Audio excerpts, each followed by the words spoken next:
The chopper landed, kicking up dust and debris. The sound of the rotors was deafening, a constant reminder of the chaos that awaited.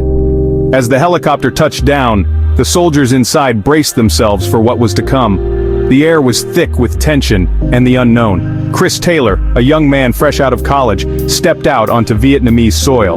His heart pounded in his chest, a mix of fear and excitement coursing through his veins. He had left behind the comforts of home, trading them for the uncertainty of war. He was eager to serve his country, his head full of patriotic ideals. The stories of heroism and valor had inspired him, filling him with a sense of duty. He believed in the cause, convinced that he was part of something greater than himself. Vietnam was hot, humid, and completely alien. The dense jungle seemed to close in around him, the air heavy with moisture. Every breath was a struggle, the oppressive heat sapping his strength. It was a far cry from the world he knew.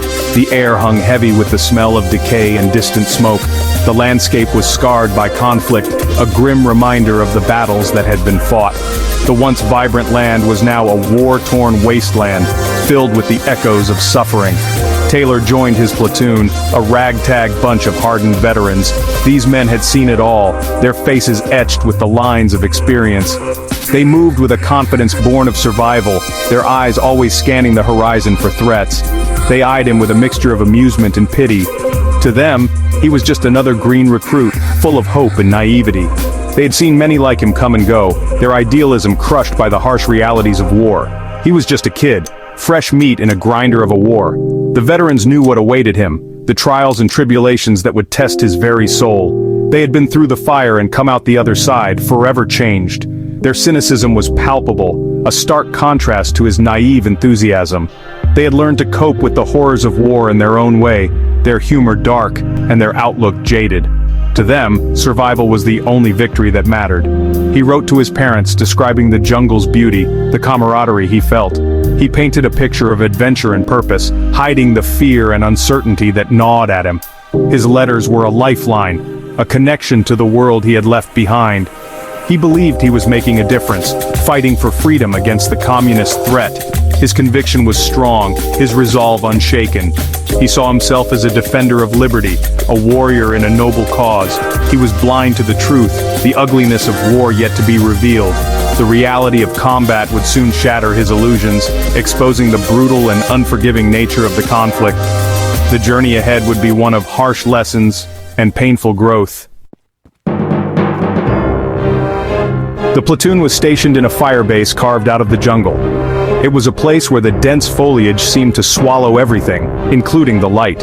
The soldiers worked tirelessly to set up their camp, creating a semblance of order in the chaotic wilderness. The jungle was both their home and their enemy, a constant reminder of the peril that lurked in every shadow.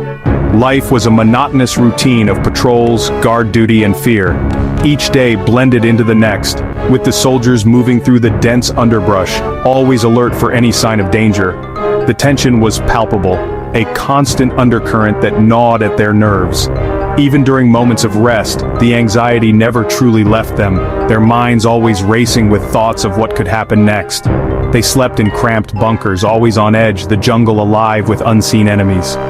The nights were filled with the sounds of the jungle, a symphony of insects and distant animal calls that only heightened their sense of vulnerability. Sleep was a luxury, often interrupted by the need to stand watch or the sudden crack of a twig that sent their hearts racing. The heat was oppressive, a constant weight on their shoulders. The humidity was suffocating, making every breath feel like a struggle. Sweat poured from their bodies, soaking their uniforms and stinging their eyes. The relentless sun beat down on them, sapping their energy and leaving them exhausted. One humid morning, they walked into an ambush. The air was thick with tension as they moved cautiously through the jungle, their senses on high alert. Suddenly, the silence was shattered by the crack of gunfire, and chaos erupted around them. The jungle erupted in gunfire. Bullets whizzed past them, tearing through the foliage and sending splinters flying. The soldiers scrambled for cover, their training kicking in as they returned fire, trying to locate the source of the attack. Taylor hit the dirt, fear pumping through his veins. His heart pounded in his chest as he pressed himself against the ground, trying to make himself as small as possible. The sounds of battle were deafening, a cacophony of screams, explosions, and the relentless rattle of gunfire. The world became a cacophony of screams, explosions, and the deafening rattle of gunfire. The air was thick with smoke and the acrid smell of gunpowder. Taylor's mind raced as he tried to make sense of the chaos, his training the only thing keeping him from being paralyzed by fear. He saw a man next to him shredded by a burst of automatic fire. The sight was horrifying, a stark reminder of the brutal reality of combat.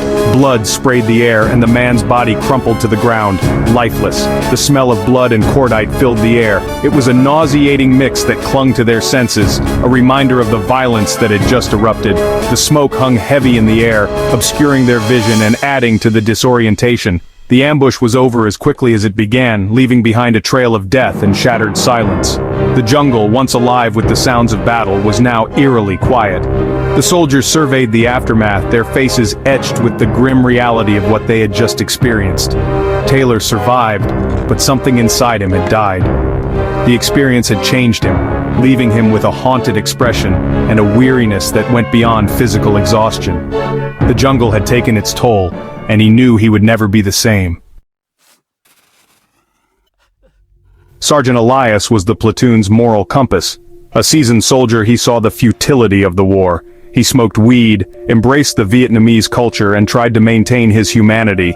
He was a father figure to some, a threat to others. Sergeant Barnes, on the other hand, was war personified. Battle-hardened and cynical, he had embraced the brutality. He ruled through fear and intimidation, believing in force above all else. He was a predator, preying on the weak and the innocent. Lieutenant O'Neill, their platoon leader, was caught between these two forces. Young and inexperienced, he struggled to maintain control. He was a man out of his depth, tossed about in a sea of chaos and violence. The war slowly chipped away at Taylor's idealism. He witnessed the casual brutality of war, the blurred lines between right and wrong. The village raid was a turning point. They were searching for Viet Cong, but found only terrified villagers. Barnes, fueled by paranoia and rage, snapped. He executed a suspected collaborator in cold blood. Elias confronted him, a clash of principles amidst the chaos. Taylor watched, his stomach churning as the ugliness of war revealed itself. He wrote to his parents, the words strained, his youthful optimism replaced with a weary cynicism. He was no longer the naive boy who had stepped off the chopper. He was changing, hardening, becoming one of them. Ambush and betrayal. The jungle closed in around them, a green hell of tangled vines and oppressive heat. They were ambushed again, pinned down by enemy fire. Elias, always the leader, rallied the men. He fought with a ferocity born of desperation. Then it happened. A burst of gunfire caught Elias, cutting him down. He lay on the jungle floor, his lifeblood staining the green earth crimson. As Taylor crawled to help him, he saw Barnes. Barnes leveled his rifle at the wounded Elias. A cold, calculated look in his eyes, he fired. A single shot. Taylor watched in horror as Barnes executed their leader, his betrayal a knife to the heart. The weight of truth. They were evacuated, the dead and wounded carried away from the battlefield. Taylor was numb, the image of Elias's murder seared into his mind. He knew he had to tell someone, expose Barnes for the murderer he was. He confided in O'Neill, but the lieutenant, either through fear or apathy, refused to believe him. Taylor was alone, burdened with the truth. He saw the fear in the eyes of the other men, their silence speaking volumes. He realized that in this war there were no heroes, no easy answers, only shades of gray and the crushing weight of moral compromise. He would have to find his own justice. A reckoning in the rain. The monsoon season arrived, unleashing torrential downpours that turned the world into a muddy quagmire. The final battle came as the rain beat down, a symphony of destruction. The Viet Cong attacked, a wave of human bodies crashing against their defenses. Taylor fought with a cold fury, fueled by rage and grief. He was no longer fighting for his country, but for Elias, for his own soul. He moved through the mud and the rain, a phantom of war. He found Barnes amidst the carnage, his face twisted in a mask of battle lust. Their eyes met across the battlefield, a silent acknowledgement of the score that needed settling. The monster within. Barnes lunged at him, a wild swing of his rifle. Taylor reacted instinctively, his own weapon coming up. They grappled in the mud, two animals locked in a fight to the death. Rain lashed down, washing away the blood and the madness. He disarmed Barnes, stood over him, his finger on the trigger. He could kill him, avenge Elias, become judge, jury, and executioner. But as he looked down at Barnes, he saw a reflection of himself, a glimpse of the monster that war could create. He lowered his weapon. He would not become Barnes. He would not let the war break him completely. He walked away, leaving Barnes alive in the mud, a living testament to the darkness within them all. Scars of Vietnam. The war was over for Taylor. The battles had ceased, the gunfire had silenced, and the jungle was now a distant memory. But for Taylor, the end of the war marked the beginning of a new struggle. He boarded a plane, leaving behind the jungle, the heat, the stench of death. The plane's engines roared to life, and as it ascended, the dense green canopy of Vietnam slowly disappeared from view. He was going home, but a part of him would forever remain in that green hell. The memories of the battles, the faces of fallen comrades, and the haunting sounds of war were etched into his soul.